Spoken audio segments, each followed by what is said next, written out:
Welcome back to The Short Coat, coming to you from the amazing and intense world of med school at the University of Iowa Carver College of Medicine. I'm Dave Etler, and I'm here with my delightful, lovely, badass co-hosts to talk about what happens when you don't get into med school for the first time. My co-host being M3 Fallon Jung. Pow! Whoa! M1 Daniel Haws. Hello. M2. I'm sorry, M2 Daniel Haws. The second time. I don't understand. Well, you know, I wrote it down. I will graduate. I'm a slave. There's going to be a time where I'm going to become. M2 Daniel Haws. That's me. M2 Cara Arrasmith. Hola. Not to mention special guest Rachel Shulista from our admissions unit here at CCOM. Hello. Whoop, whoop. Daniel, doesn't it hurt your feelings, especially with the topic of this episode? Yeah. 2 times. Yeah, 2 times in a row. Sorry. Yeah, no. Sorry, Daniel. It's okay. Wait. Before I go on, I'm going to write this on the note. Oh, great. We're going to prepare ourselves to not hurt my feelings in the future. That's good. Can Daniel, you hand me another Butterfinger? Sure. I don't know if Daniel, you're... I think you suffer from the idea that I prepare well for these episodes. Sure. Yeah, that's... I'm trying to figure out if these are microaggressions or macroaggressions. I don't know. Macro. They are macro. Rachel, the Trademark. worst happens. The worst happens. You're not admitted to medical school.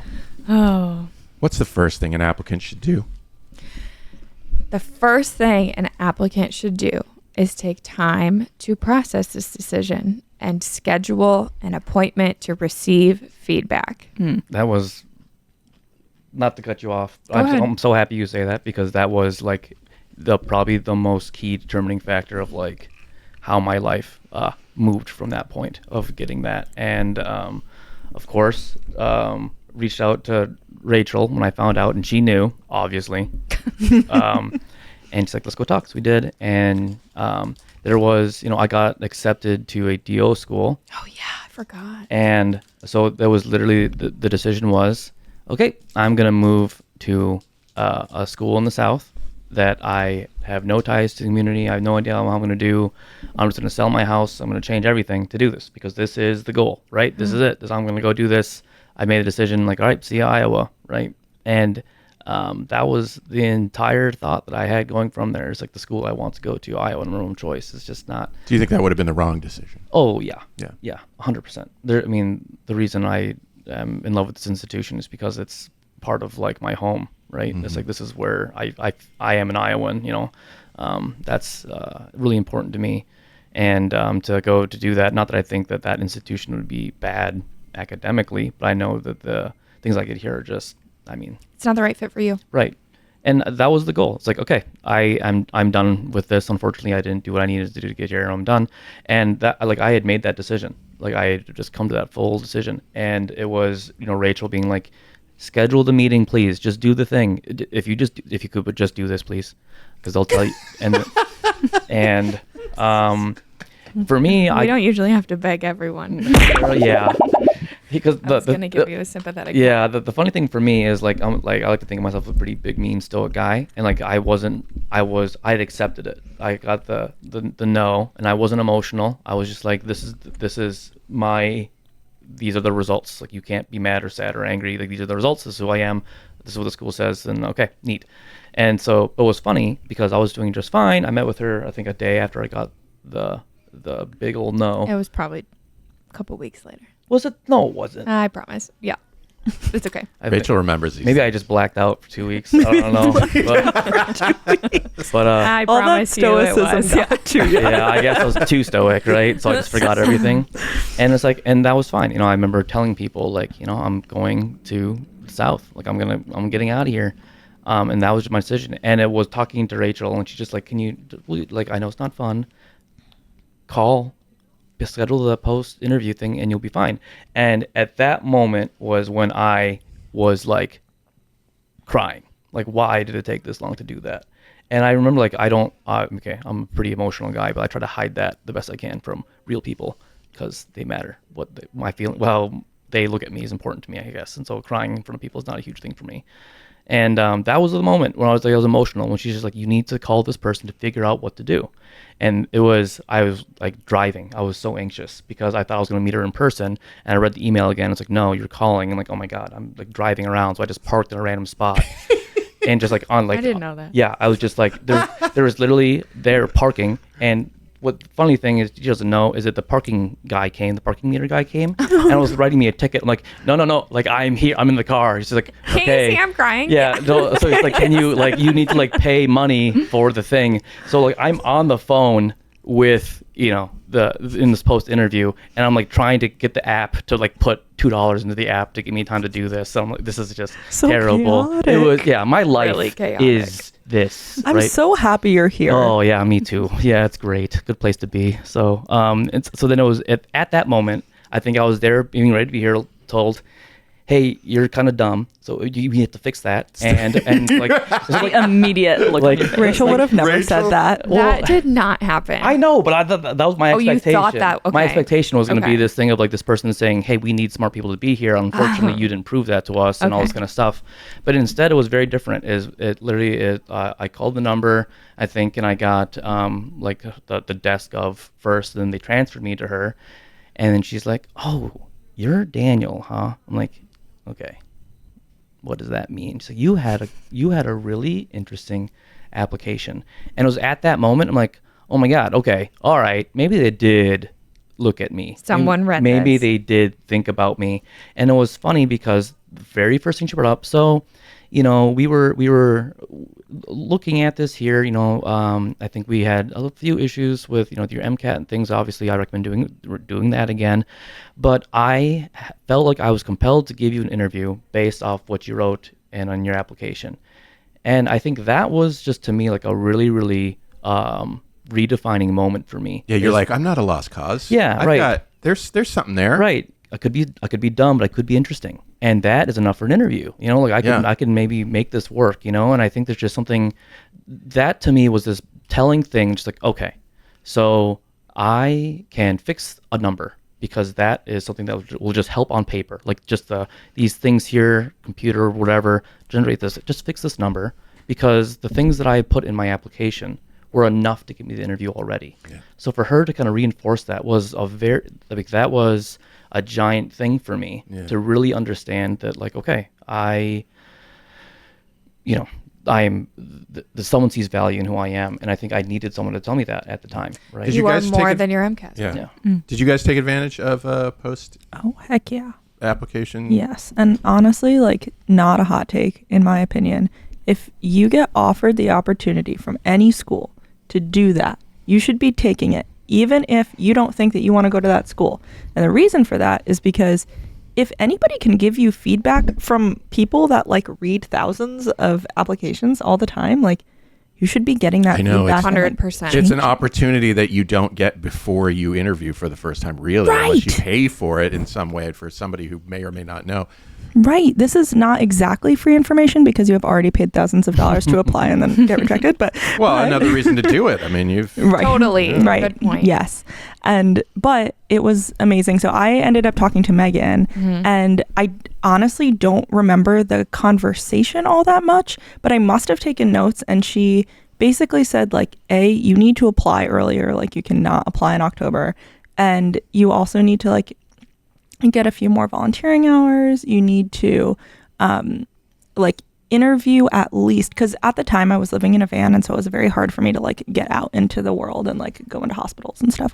And so she was like, you at least need to interview some doctors, like some more doctors, and sort of like get to know what's going on. And so if you get like concrete pieces of information like that and can show people afterward when you reapply or whatever that you were able to do that, that tells them also, like, hey, this person can take feedback, which is important. Yes. So important. yeah, if you take that interview or not that interview, that call, and then they give you feedback and then you don't do it, I almost feel like that might be more of a big red flag than. I'm sure Rachel has stories about that. It is. Oh, yeah. I mean, so what we're referring to in these conversations is that if an applicant is rejected, they have an opportunity to schedule a feedback appointment with someone from admissions where we will give you very detailed, very pointed feedback and advice for moving forward.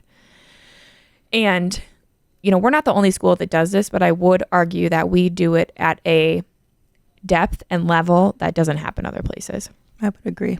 And, we take notes on all of the things that we talk about. So if and when an applicant does reapply, the committee can see, oh, they took the time to call. They took the time to receive feedback. And let's see what they did, what changes they made. Did they take the time to do this, the effort to make these changes?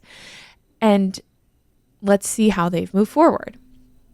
With any reapplicant, that's one of the first things they look for is, did they call for feedback? And it's hard. I'm not saying it's impossible, right? But it's to not receive feedback and reapply and be successful, right? But most people are doing that because you should not have to navigate these adjustments on your own. You know, it's hard enough to make assumptions for yourself of what you think needs to change. But if you have the opportunity to hear it from people who, to Fallon's point, have read thousands of applications, have direct feedback from admissions committees, yes, it can hurt to know that you've been rejected. Yes, there are feelings and emotions behind that. And yes, receiving feedback can be challenging. Got news for you. Going to get a lot of feedback in medical school. So much feedback. You're going to get more feedback than you've ever gotten on anything in your entire life. And it's not going to be nice and cozy and always. A lot of it's going to look like, you know, you need to fix your personality. And it's going to be feedback to your direct face. Totally. Like, you have the patient interview, and then you get 2 minutes to think about what you want to improve, and then you go in and they tell you how you did to your face. Right. Yeah, and then later they comment and say things like, well, she really, she took my advice immediately and made changes. Or, I had to tell her multiple times, like X, Y, or Z, and that's kind of a problem. Right. So this is great practice for that. And Fallon, you mentioned that, you know, you don't remember exactly how the conversation went, but do you remember how you felt at the end of it? Oh my God, yes. So and I good. love Megan so much. Yes. And she, like, that phone call is the reason why I'm still close to her today. Because like, she was the person when I ended up finally getting in, like, she called me and told me. Yeah. Oh, it makes me like teary just thinking about it. Yeah. Yeah. Anyway, I love her. I remember just the word choice they used was, I mean, it's obviously it's practiced, right? Like the individuals like that manage those post-interview. But it is genuine. Right. No, I agree. No, when I say it's practice, it's because they're very good at it. And they do it in a way, I'm not saying it's fake. I'm saying that it's so appropriate because I mean, she said so many things that just like made me just feel better about the entire thing. And the very last thing she said is, I know you probably got accepted somewhere else and maybe I won't ever hear you again, but if you do plan to apply again, I want you to know that I will be looking for your name and I hope that you apply again. And that was it. Like, it was that night that I went home. She's like, okay, she knows my name. She gave me the little boost I needed in my ego. Like, oh, I bet you got it somewhere else, just not here. And I was like, okay, cool. That's like enough, right? Like, okay, neat. And then she's like, you know, but I want you to know that someone's looking out for you, right? And I think that was the push. I wish I would have either listened to more intently my first time I applied, or taking more seriously, because everyone's in your corner. It seems like, right? And I think that's the hard part when everyone's nice, everyone's for you. I mean, then all you're hearing is one thing, and you're like, okay, then you can't take it at kind of at face value. But when she said this, I want to see you again, I'm like, okay. And that was crazy to me that night when I like sent I'm not going to take my acceptance at this school. I'm like, this is insane, because I put that story out on Reddit and so many people hated me forever about that. Because it's counterintuitive. Right. Who would like, no, take your acceptance, bro. Why are you doing this? I see this a lot. On Reddit. And it's bizarre to me because I feel like you risk going to a place that's not going to be a good fit for you. Sure. Yeah. And that's, 4 years at least, where you're kind of uncomfortable and, Yeah. Yeah. I think it's also worth mentioning, like, you are never at the end of the road unless you're like a felon or something. Okay. You are never at the end of the road. There is always improvements that you can make if you are willing to put in the time to do so. Very few things in life are permanent, right? There are many things that you can do to keep going and to achieve this goal, even when you face rejection, even when it's hard to receive feedback, but you're going to be better off for it afterwards because you have a path forward. You have an educated and intentional path forward, and you're not navigating this in the dark by yourself. Yeah. You're never by yourself in the process. I want to talk real quick a little bit more about the mistakes people make in writing and what needs to be, what you often tell people needs to be fixed. Yeah. Okay. So in terms of being a reapplicant, it's not helpful to the committee if someone doesn't update their writing. Like if you submit the exact same personal statement again, what is that telling the committee? How does that tell them how your perception has changed? Like, Cara, if you didn't reflect on all of your new clinical experiences, what's the point? Exactly. Right? Like, I hadn't changed at all. I didn't take the phone call. Side note, I didn't do Oh, and you're here. See, it yes. is possible. So it is possible. But yeah, I kind of, when I applied, I knew that my biggest weakness was the experience. Sure. And I mean, I don't You're think delightful. What other reason You should are I- Thank delightful. you. I know. Thank you. I don't think I could have just copied and pasted because that one, it was even less than a year because I think I got my denial in March, Sure. started my job in May, scribing full time. And then like once applications like August, then I don't think I could have written the same thing because just in that short amount of time, like I'd changed so much. Your perspective How cool. changed on everything. Yeah. Yes. Yeah. Uh-huh. Yeah. So like updating personal statements, updating letters of rec where you see fit. Like, did you get a new letter Oh, from Oh the man. I doc got you scribed for? two of the docs that I Yeah. scribed for wrote me, Yeah, which was phenomenal. Yeah. Yeah. Yeah. So that matters too. And then like one of the most important questions in the whole application is one of our secondary questions, which is why are you applying to Carver? And inevitably you're going to be asked this at some point with every school that you're applying to. But that question really goes a long way for the committee because, you know, a medical school wants to be a good fit for you just as much as any applicant is a good fit for that program. It's this mutually beneficial process.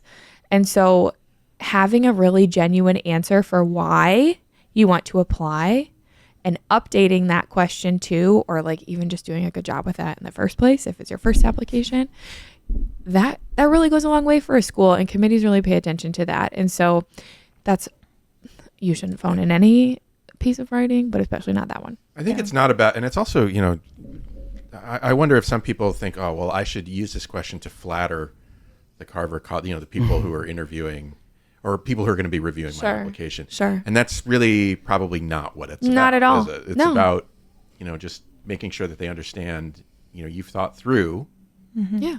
this idea of, you know, coming to the Carver College of Medicine for Yeah. 4 years and learning medicine. Yeah. Carver College of Medicine specifically. Right. Right. How can this place be your new home, and how can it help you to achieve your goals? Right. Have you Right. actually looked at the website? Is it Yeah. not just a medical school? It's like, it's the same thing as saying, like, why would you want to date somebody for 4 years? Like, Yeah. are you just like a warm body with a heartbeat? Like, or like, I like your smile and I think that you tell good jokes and like all of those things. Right. Yeah. And so I don't know. I think that being able to say like, yeah, I've at least taken the time to look through what you have to offer. I think that these things could be a good fit for me, is really important. And yeah, I don't think that it has to be flattery. Like, I think one of the things that I specifically wrote about in my Carver thing is and I think that what I changed the second time around is I had gone on the interview for the first time around and I got to see the school in person. And so I talked about what it looked like and how like awesome and down to earth people were. And like, that was so important to me, that people were actually people and not just like, ho, ho, ho. So I experience a lot of people that are very ho, ho, ho. So. Okay, shortcuts. If you have something you want to say about this topic today, something you want to hear about someday, question you have, go to theshortcut.com/tell us, send us a message, comment down below, do whatever thing that you need to do to send that information to us, and I will use it. We will take it in and process it and turn Nibble on it it into a a little future bit. show. You know what I'm saying? What'd you say? I said we'll nibble on it. We'll a little nibble bit. on it. We'll inhale it. Yeah. Otherwise, until next time, I'm Dave Etler saying don't let the bastards get you down. Say bye, everybody. Bye, everybody. Yeah.